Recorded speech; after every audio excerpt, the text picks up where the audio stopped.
chronic disease medications didn't exist before 1960. The first one was the birth control pill, the first pill that you took for more than a couple of weeks that didn't cure the issue right away, ever.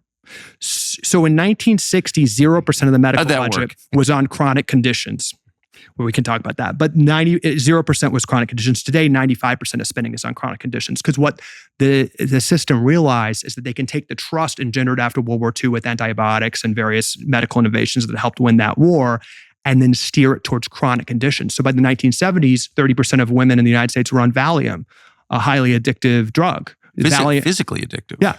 And it's just been a battle to shift the medical system to chronic disease. Can we just go to the pill really quick? And I just want to say up front that, I'm Protestant. I've never had a problem with birth control, never thought about it, but at all. So that's my position, or has been my position, which is actually radically changing as we speak. But I've always felt that way.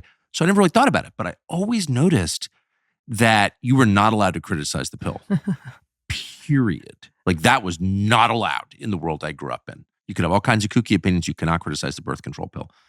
Now I feel like maybe we were played a little bit. Why you're laughing sardonically? Yeah, I mean, I can speak as a physician, but I can also just speak as a woman who has taken all these different medications because it's liberation. Yeah. It's liberation. Yes. We can do whatever we want, and who needs to get a period when you can, work in the hospital 100 hours a week and put off having, and then I freeze my eggs at 37 and have kids, So as a woman, I mean, I do think, of course, these drugs have helped in some ways, but we are prescribing them like candy. We're prescribing them for acne. We're prescribing them for PCOS, polycystic ovarian syndrome, the leading cause of infertility in the United States, which is a metabolic issue driven by our food, and how the food interacts with genetics. And then, of course, for birth control. So you've got these medications that are literally shutting down the hormones in the female body that create this cyclical life-giving nature of women. We basically told women,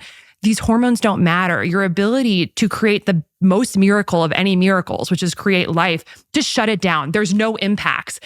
That's crazy to me. And as I've woken up from this, I'm realized like your cycle and having these hormonal cycles is part and parcel with our health in every possible way, and also with the miracle of creating life. And so for years, you just lose the biofeedback of what's happening with your cycle. It is one of the key barometers of female health. How is your cycle doing? Is it regular? Is it heavy? And we just shut it down and say there's no repercussions for that, which I think gets to a larger issue, which is a disrespect of life, right? Yes. It's a disrespect of things that create life. And I think about, you've got the pill and it just goes hand in hand with the rise, and this is going to seem a little far out there, but like it goes rise and rhyme with the hand of industrial agriculture, the spraying of these pesticides, the things that give life in this world, which are women and soil. We have tried to dominate and shut down the cycles. We have lost respect for life, which again gets to the spiritual crisis. Keep going. I love this. And I think you are speaking truth right now. For the sake of efficiency, right? For this delusion of short-term gains, for yields, for profit.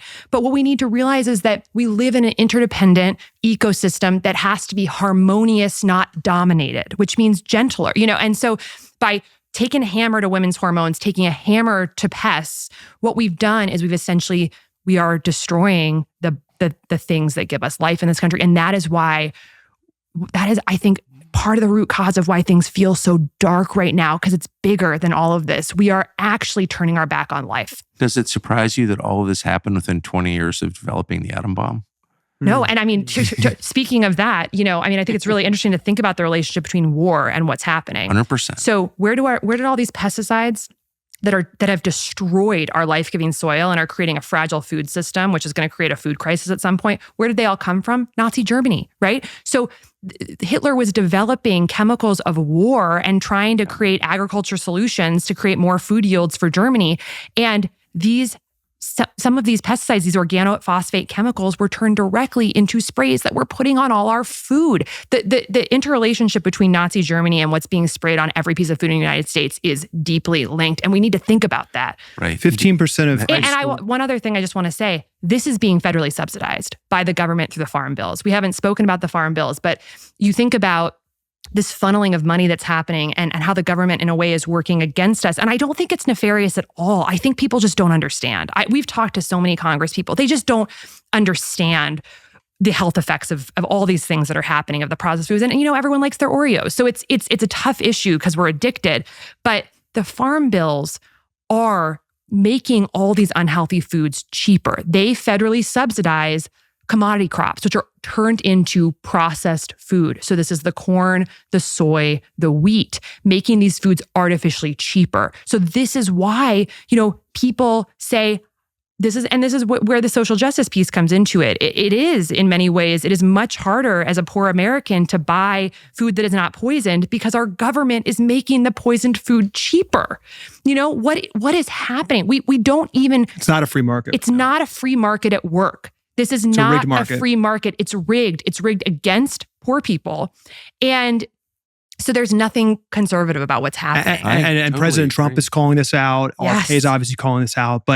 But calling out a rigged market is not an attack on the free market. Like, we need to speak truth here, particularly when it's impacting human capital. Well, calling out a rigged market is a call for a free market. It's imperative. That's right. And working for these companies, we actually used to use that argument. You rig the market and then yell nanny state whenever anyone questions the rigged market. And the fact that there's more agriculture subsidies that go to tobacco than fruits and vegetables. 0.4% of agriculture subsidies go to fruits and vegetables. 2% goes to tobacco, 90% goes to ultra-processed food, and it's highly slanted against small farmers. This gets dark. I mean, talking about the Nazis, 15% of... Well, I mean, it's just, I do think it's not accidental that was a regime based on occult practices that hated Christianity and whose signature act, which no one ever seems to remember, it was murdering hundreds of thousands of Germans in hospitals through euthanasia, so-called mercy killing of kids and adults who were substandard. Yes. And so, does it surprise you that atomic weapons and poison pesticides both came from that regime? No, not really. Well, also, sorry, that's just all true. Today, 15% of high schoolers are on Aderall. Adderall was created by Nazi Germany. So, there's a great book called Blitzed about this, but Merck developed the precursor to Aderall in order to give to German soldiers. So they got one pill a day. And actually, it was discontinued by the end of the war because there was such psychosis among the German soldiers taking this every day. It was to make them more aggressive. They actually reformulated it, Merck, and made a stronger version. And that is Aderall, which is now given to 15% of children. And this idea that, many parents watching, just as Ozempic's being pushed on their kids, just as SSRI is being pushed on their kids, just as SADs are being pushed on their kids, parents being cudgeled with medical studies saying they're putting their kid at risk for not following this medical guidance. They're also, if their kid is a little bit distracted, sitting in a sedentary environment with limited sunlight, being force-fed ultra-processed food, they're getting a little fidgety and they're prescribed Aderall right away. That's the standard of care, not even thinking about, think about any animal you put in a cage, low sunlight, sedentary, force-feeding ultra-processed food. So just that's what we do to prisoners. Just as a societal level here, we're really committing mass child abuse in many ways, and we're normalizing that, and we're not speaking out about that, and then we're giving people stimulants developed by Nazi Germany. I mean, it's kind of crazy. That's much more profitable. I mean, from a pure economic standpoint, getting a kid off of this treadmill costs millions of dollars. A diabetic person on Medicaid, if they're diabetic by the time they're 30, they're getting millions of dollars. They're generating millions of dollars paid for by the government to pharmaceutical and healthcare companies. Millions of dollars. If you train a lower income person, and talk to them about metabolic health, frankly, reading the principles Casey talks about in the book, and they're going on a path of thriving, of understanding with their family what they're putting into their bodies of movement. They're costing the system millions of dollars. That's how the kind of economic reality of how the system works. That's kind of the battle.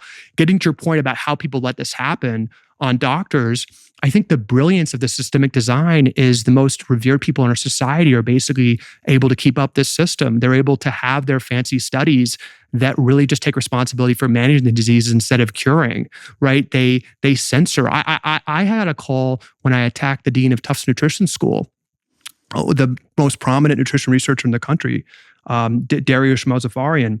He called me and actually threatened to call Stanford, where we both went. And he said, we know the same people at Stanford. This is not right to be upsetting the apple cart. And I said, well, does your school not take the majority of its funding from food companies to impact nutrition policies in the United States? He said, of course we do, but that doesn't impact my judgment. And the fact that you're calling that out and the fact that you're questioning the study that we conducted with the NIH that said Lucky Charms are healthier than beef. The fact that you're calling this out really isn't polite. This isn't how it works, Calley. And we know the same people at Stanford, and this isn't polite. I'm going to call Stanford and basically threatening me to be kicked out of the club. That's how this works. And then these studies are used to create, influence the USDA guidelines. 95% of people on the USDA Nutrition Guidelines for America 2020 and 2025 had a conflict of interest with food companies. These studies are used to influence what the USDA is basically saying can go in school lunches. The USDA controls the U.S. school lunch program, which serves 3 billion meals per year to students. It's the largest fast food chain in America is the USDA school lunch program. Thanks for watching our YouTube channel. We hope you'll subscribe to it. And by the way, you can hit the little bell on there and get notifications every time we produce a video. We hope you'll do that also.